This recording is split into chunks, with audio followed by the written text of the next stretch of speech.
बिस्मिल्लाहिर्रहमानिर्रहीम।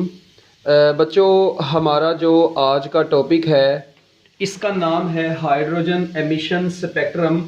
Page number 207 जी, आपकी text book का पेज नंबर 207 है जी ये। ठीक है, हाइड्रोजन एमिशन स्पेक्ट्रम। ये शॉर्ट क्वेश्चन के लिहाज से, एमसीक्यूज़ के लिहाज से, जिस मर्जी लिहाज से आप लोग इसको देख लें। हाँ, एंट्री टेस्ट के लिहाज से अगर इसको देखा जाए तो वेरी इंपॉर्टेंट टॉपिक। ये छोटा सा ही टॉपिक है, मगर एंट्री टेस्ट के लिहाज से इसके अंदर से ऐसे ऐसे एमसीक्यू आते हैं कि बंदे की तबीयत वैसे ही एक मरतबा साफ हो जाती है। तो मैं आपको इसको बच्चों कोशिश तो करूंगा इसकी मैक्सिमम डिटेल्स तक आपको बता दिया जाए, मगर जितना आपकी बुक में लिखा हुआ है फिलहाल तो मैं भी आपको उतना भी बता देता हूँ, वो तो सारा बता दूंगा। देखें जी, अभी जिस तरह आप लोगों ने बोहर का पहला पास्टुलेट पढ़ा, फिर दूसरा पढ़ा, फिर तीसरा पढ़ा, फिर जो दूसरा पास्टुलेट था बच्चों वो आप लोगों को पता है, उसको डी ब्रोगली ने, ठीक है जी, अपनी इंटरप्रिटेशन के जरिए से उसको सारा एक्सप्लेन वगैरह किया। ठीक है, और अब बच्चों जो थर्ड पास्टुलेट है ना, ये बोहर्स एटॉमिक मॉडल के थर्ड पास्टुलेट से हमने ये कॉन्सेप्ट निकाला हुआ है। अब थर्ड पास्टुलेट क्या था? Third postulate of Bohr's model बच्चों, बोहर्स एटॉमिक मॉडल का जो थर्ड पास्टुलेट था वो क्या था? आप लोगों ने देखा था कि जब भी कोई भी इलेक्ट्रॉन, ठीक है, जब भी कोई भी इलेक्ट्रॉन किसी हाई एनर्जी स्टेट से, किसी हाई एनर्जी लेवल से, जब भी कोई इलेक्ट्रॉन बच्चों किसी हाई एनर्जी लेवल से किस तरफ आता है? लो एनर्जी लेवल की तरफ आता है। बच्चों किसकी तरफ आता है? लो एनर्जी लेवल की तरफ आता है। तो आपको पता है इस दौरान जब उसने हाई एनर्जी लेवल से लो एनर्जी लेवल की तरफ आना है तो बच्चों वो रेडिएशंस को रिलीज करता है। उसने रेडिएशंस को क्या करना है? रिलीज करना है। तो वो जो यहां से रेडिएशंस बच्चों रिलीज होनी है, वो जो रेडिएशंस बच्चों यहां से क्या होनी है जी? रिलीज होनी है। आपको पता है उन रेडिएशंस को बकायदा उनका स्पेक्ट्रम होता है, ठीक है ना। और अगर जब वो रेडिएशंस वहां से एमिट होती हैं, हाइड्रोजन के इलेक्ट्रॉन्स जब जंप करते हैं किसी हाई एनर्जी लेवल से लो एनर्जी लेवल में, हम लोग उन रेडिएशन को किसी प्रिज्म में से गुजारें तो बच्चों हमें जो है ना 4 कलर्स मिलते हैं। खैर वो तो पहला टॉपिक है इस चैप्टर का जिसको एटॉमिक स्पेक्ट्रम हम लोग बोलते हैं, मगर हम लोग अभी बस ये देखने जा रहे हैं कि उन रेडिएशंस की एनर्जी क्या होगी। आपको मैंने बताया था कि जो हाई एनर्जी स्टेट है ना, उसको मैंने उसकी एनर्जी को En से रिप्रेजेंट किया था, और लो एनर्जी स्टेट जो है उसकी एनर्जी लेवल को मैंने Ep से रिप्रेजेंट किया था। लो एनर्जी लेवल की एनर्जी को Ep से रिप्रेजेंट किया था, हाई एनर्जी लेवल की एनर्जी को En से रिप्रेजेंट किया था। तो जो फोटोन, जो रेडिएशंस रिलीज होंगी बच्चों, उन रेडिएशंस की एनर्जी अगर आपको याद हो वो हमने पढ़ी थी कि HF इज इक्वल टू वो होगी En माइनस EP। क्या ये बात मैंने आपको कल third postulate of Bohr's model में भी पढ़ाई थी? तो लो जी बच्चों, हम लोग अगर ये इलेक्ट्रॉन सपोज करें ये हाई एनर्जी लेवल को हम लोग एक्साइटेड स्टेट कह देते हैं। क्या कह देते हैं जी? ये एक्साइटेड स्टेट है जब इलेक्ट्रॉन एक्साइटेड से, और इसको लो एनर्जी लेवल को हम लोग क्या बोल देते हैं? ग्राउंड स्टेट बोल देते हैं। तो जब इलेक्ट्रॉन किसी एक्साइटेड स्टेट से ग्राउंड स्टेट में आता है तो वो जो रेडिएशन रिलीज करेगा बच्चों, उनकी एनर्जी अब आप लोगों ने देख ली है जी, वो En माइनस EP है। अब हम लोगों ने कल फार्मूला पढ़ा था En और EP का, अगर आप लोगों को याद हो। क्या मैं इसी फार्मूले को थोड़ा सा ऐसे भी लिख सकता हूं?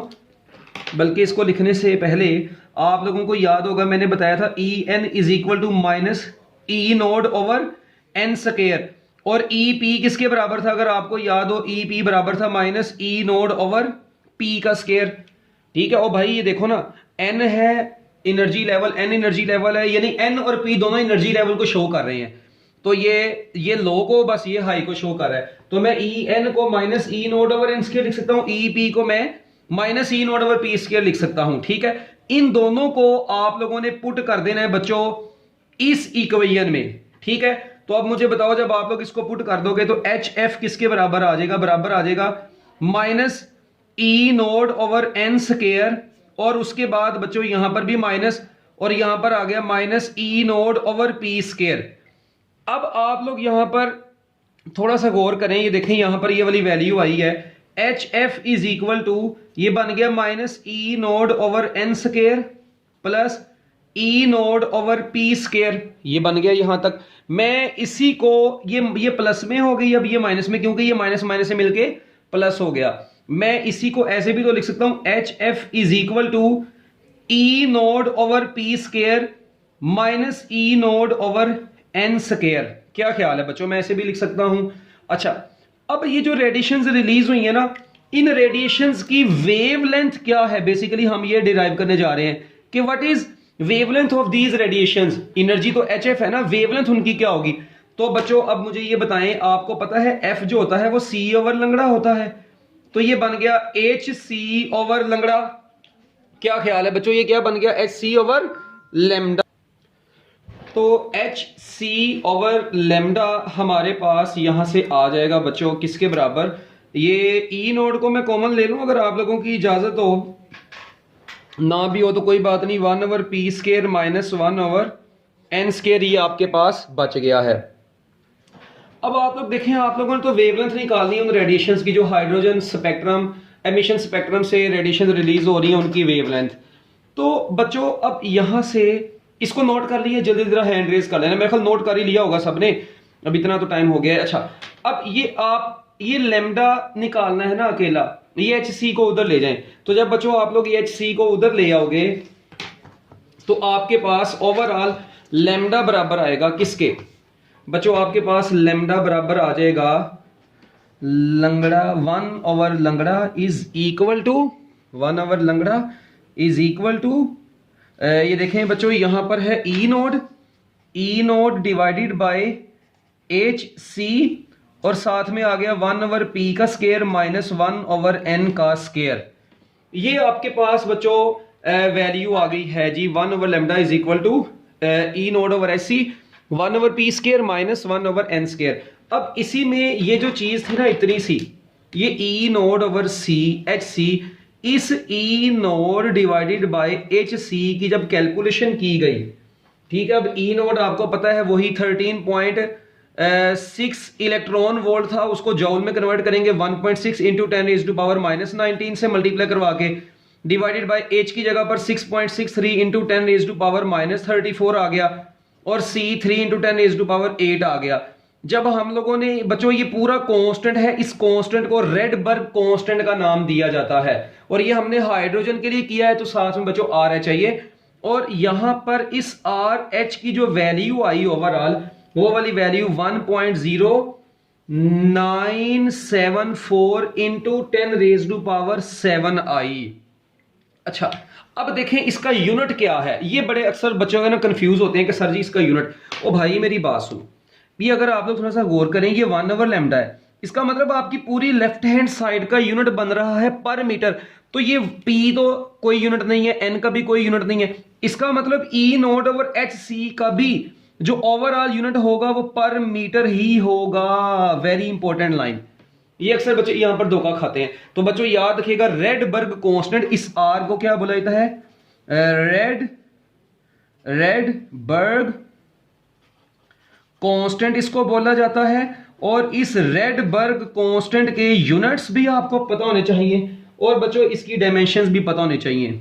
आर वाई डी था, ठीक है, ये R Y D B E R G, Rydberg constant, तो इसकी वैल्यू कितनी है 1.0974। इसके एसआई यूनिट कितने हैं, तो बच्चों इसका एसआई यूनिट क्या है, पर मीटर, और इसकी डायमेंशंस क्या होंगी, एल की power -1, so that is dimensional formula of Rydberg constant. तो लो जी, ये रेडबर्ग कांस्टेंट के आपके पास यूनिट्स भी आ गए और इसकी डायमेंशंस भी आ गई हैं। अच्छा, अब अगली बात जरा सुने, ये जनरली फिर बच्चों ओवरऑल आपके पास फाइनल फार्मूला बन गया 1 over lambda is equal to R H 1 over P का स्क्वायर माइनस 1 ओवर एन का square, so that is your final result. तो लो जी बच्चों, आप लोगों को बहुत बहुत मुबारक हो जी, आप लोगों का ये वाला टॉपिक खत्म हो गया है। अच्छा, अब इधर से बच्चों बाद में ना हमने वो स्पेक्ट्रल सीरीज निकाली थी, वो जो आप लोग 5 स्पेक्ट्रल सीरीज नहीं पढ़ते, Lyman, Balmer, Paschen, Brackett, Pfund वगैरह वगैरह, ये बच्चों 5 सीरीज यहां से बेसिकली आई थी। वो अब इसकी जो है ना आपको सारी की सारी डिटेल के लिए ना, ठीक है, वैसे तो भी आपको जरूरत नहीं है, ठीक है, स्मार्ट सिलेबस के मुताबिक 2020 चल रहा है, ठीक है, हमारा माशाल्लाह ये 2020, ठीक है। ये देखें यहां पर वही पुरानी बात कि P जो है बच्चों ये 1 होगा, P2 होगा, P3 होगा। तो ये सारी की सारी चीज़ें ना आप लोगों को मैं एक लेक्चर सेंड करूंगा, ठीक है। एटॉमिक स्पेक्ट्रा, ठीक है जी, एटॉमिक स्पेक्ट्रा का बच्चों एक लेक्चर है, उसके अंदर मैंने इससे रिलेटेड एंट्री टेस्ट के हवाले से भी एक एक चीज डिटेल में बताई हुई है। एफएससी के हवाले से करने वाली नहीं है, मगर एंट्री टेस्ट के हवाले से अगर आपने इसको भी करना है तो बच्चों वो आगे आपको जरूरत भी पड़नी है। Lyman, Balmer, Paschen, Pfund, Brackett series, ये सारी की सारी सीरीज ये कैसे आती हैं, उनकी वेवलेंथ क्या है, उनकी मैक्सिमम वेवलेंथ क्या है, उनकी मिनिमम वेवलेंथ क्या है। तो बच्चों वो सारी की सारी चीजें हमारी कहां पर यूज होंगी वो उस लेक्चर के अंदर मैंने बताई होंगी। ठीक हो गया। तो आप लोगों ने एटॉमिक्स हाइड्रोजन स्पेक्ट्रम जो है जी, ये हाइड्रोजन का एटॉमिक स्पेक्ट्रम, इसका लेक्चर आप लोगों को मैं सेंड भी कर दूंगा, यूट्यूब के ऊपर अपलोड भी कर दूंगा, वहां से आप लोगों ने इसको देख लेना है। ठीक हो गया। तो ये आपकी एफएससी के हवाले से बच्चों ये कंप्लीट है।